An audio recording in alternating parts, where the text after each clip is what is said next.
Hi guys, Chris here, and welcome to my channel. Today I'm going to talk to you about the books I read between September 8th and September 14th. First up, I read Capturing the Devil by Carrie Maniscalco. This is the last book in the series, so I can't say too much about it. In the first book, Stalking Jack the Ripper, we follow Audrey Rose as she helps her uncle with forensic medicine. She wants to follow him into that field, despite that being rare for a woman in the late 1800s when these books take place. In that book, Audrey Rose and her uncle work together to try to figure out who is Jack the Ripper. I gave this book 3.5 stars. This was my least favorite book in the series. I have, throughout the whole entire series, loved Audrey Rose as a character, and that didn't change in this book. She's still an amazing protagonist. There were some things in this book, however, that I didn't particularly like, and so I had to knock this down a bit. But overall, I'm still really glad I read the series, and if historical fiction, murder mysteries are your thing, you should give these books a try. Next up, I listened to the audiobook for The Alchemist by Michael Scott. Nicholas Flamel and his wife Pernell have lived for hundreds of years. They are tasked with looking after the book of Abraham the Mage. In the wrong hands, this book could destroy the world. When Dr. John Dee comes to steal the book, Sophie and Josh Newman get caught up in the chaos. They end up trying to help the Flamels to keep the book out of Dee's hands. During this journey, they also find out that there's a prophecy which, if Flamel has interpreted it correctly, means that they are the ones with the power to save the world. I gave this book 3 stars. This book was alright. It starts off quick and the pace never slows down, which works in its favor. I think it does a good job of showing how Sophie and Josh have to wrap their heads around the fact that the world is quite different than they thought it was. However, I'm not sure that I'm invested enough in their journey to want to continue with the series, though I didn't feel like I wasted my time by reading this book. Next up, I read Green Glass House by Kate Milford. In this book, we follow Milo, who lives at the Green Glass House Inn, which is typically frequented by smugglers. Milo is looking forward to Christmas vacation when the inn is usually empty, which means he can spend some quality time with his parents and not having to wait on the guests. This year, however, is different as people start showing up. When objects start to go missing, Milo teams up with the cook's daughter Meddy to find out where they have gone. The kids also try to figure out why the guests have suddenly turned up at the inn. I gave this book 3.5 stars.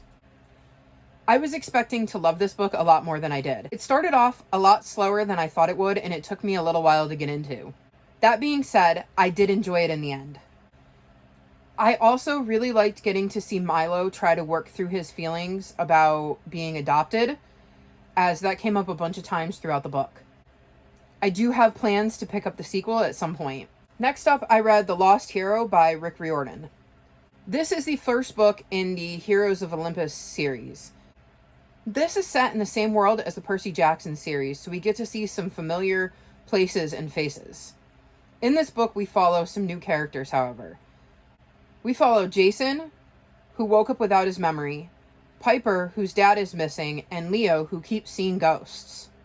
These 3 are on a field trip when they get attacked by storm spirits and their adventure begins.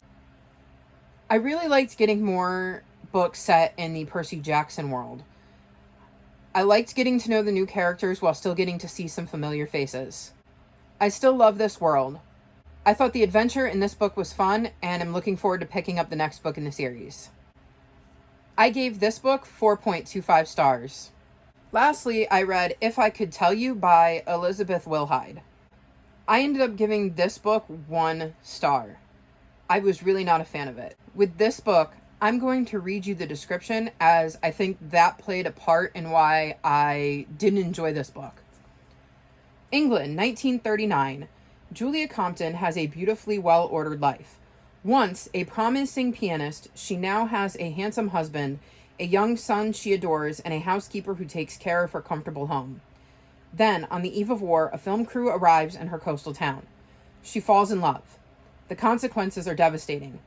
Penniless, denied access to her son, and unable to stand on her own, she finds herself adrift in wartime London with her lover Dougie, a filmmaker. As the German invasion looms and bombs rain down on the city, she faces a choice: succumb to her fate or fight to forge a new identity in the heat of war.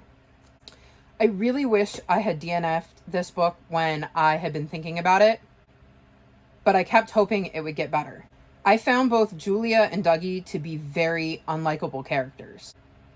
The description on the back of the book made me think that we were going to see Julia fall in love with Dougie, be cast out from her husband and torn from her son, and despite being in the midst of war and losing everything she had known, finding a way to rebuild her life and overcome the obstacles put in her path. That is not at all what happened. I can't really say too much more without going into spoiler territory, but I was totally let down by what sounded like such a promising premise.